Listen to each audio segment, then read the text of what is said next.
Your host for Motor Week, John Davis. Well, hello and welcome again to Motor Week. We're glad to have you with us. As the world becomes a global economy, car companies find that they can no longer restrict themselves to a few home markets if they hope to survive. But if your product, like Cadillac's, has long been aimed squarely at mature American buyers, a new approach is called for. How new?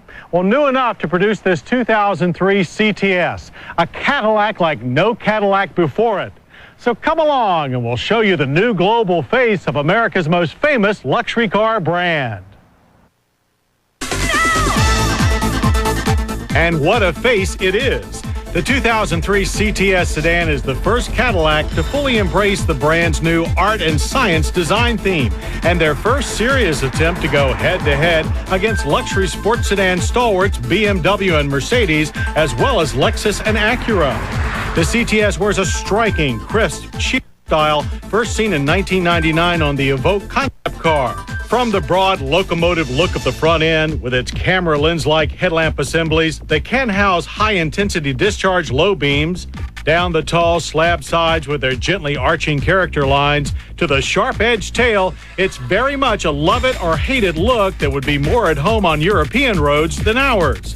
And on that point, the Euro-flavored body sits on Cadillac's new rear-wheel drive Sigma platform, which was fine-tuned on Germany's 12.8-mile Nürburgring racing circuit. Despite a longer 113.4-inch wheelbase and a nearly identical 60-inch track, the CTS is slightly smaller overall than the Opel-made Catera it replaces.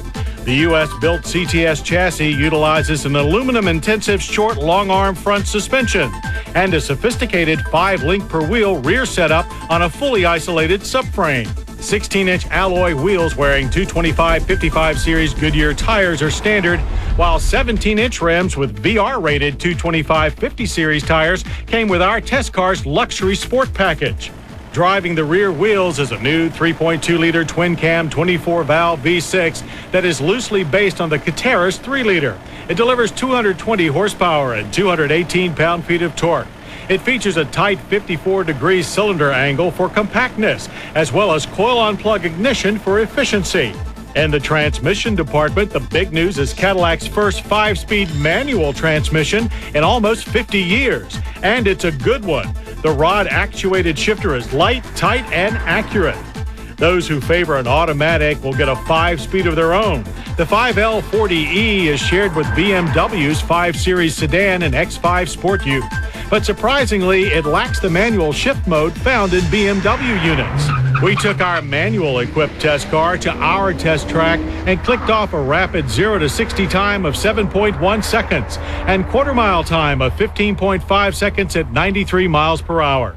The 3.2 V6, in keeping with the car's global character, is Euro smooth, but it also exhibits the strong bottom end that American drivers demand. It actually feels like a Mercedes-Benz 3.2 with a little extra kick. The clutch has a light touch and very even engagement, but some of our drivers expressed a desire for more feel through the pedal. Handling feel, however, is spot on. All that time at the Nürburgring paid off. The CTS is nimble, responsive, and cuts corners with precision. The suspension tuning is somewhere between a hardcore 3 Series and the softer C-Class. Our car's speed-sensitive power rack and pinion steering was quick and well-weighted. Push it hard and the tail will drift out in a safe, controlled manner. And if you push it beyond the bounds of physics and common sense, the luxury sport package's StabiliTrak electronic stability system does an impressive job of bringing the car back from the edge. And as for stopping, the CTS utilizes 4-wheel disc brakes with standard ABS and traction control. These brought the car down from 60 in an average distance of 122 feet. Stability, tracking, and braking feel are all excellent. These are brakes that even drivers of the CTS's European counterparts would be pleased with. The interior also sets a new style for Cadillac, more industrial and modern with little wood, limited to the steering wheel, shifter, and door handles, and even less chrome. No limit on safety equipment, however, with every CTS coming equipped with dual-stage front, seat-mounted side, and front and rear curtain head protection airbags. Leather upholstery is standard, as is an 8-way power driver's seat. Seat shape is very comfortable for most builds, and most of us appreciated the tall side bolsters that kept you squarely in place during sharp maneuvers. The center stack resembles a home computer tower. In our test car, it housed the optional DVD-based navigation and awesome Bose stereo systems, both controlled by a large multifunction display. While it's definitely simpler than the Mercedes command system, it still required a fair bit of fiddling to access some functions. The backlit analog gauges are more direct, consisting of a nice round speedometer, tach, fuel gauge, and clock.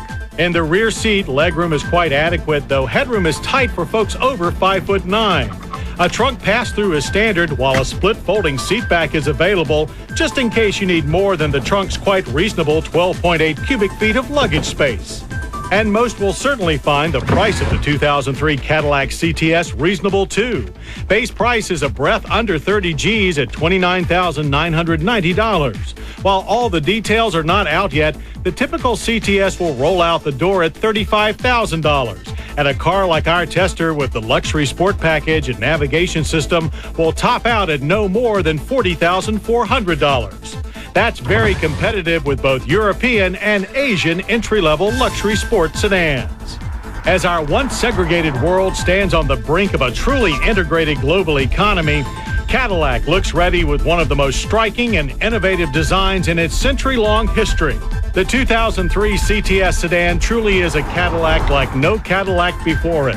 A machine that promises to take America's most famous luxury car brand around this brave new world and proves they are now a true global player.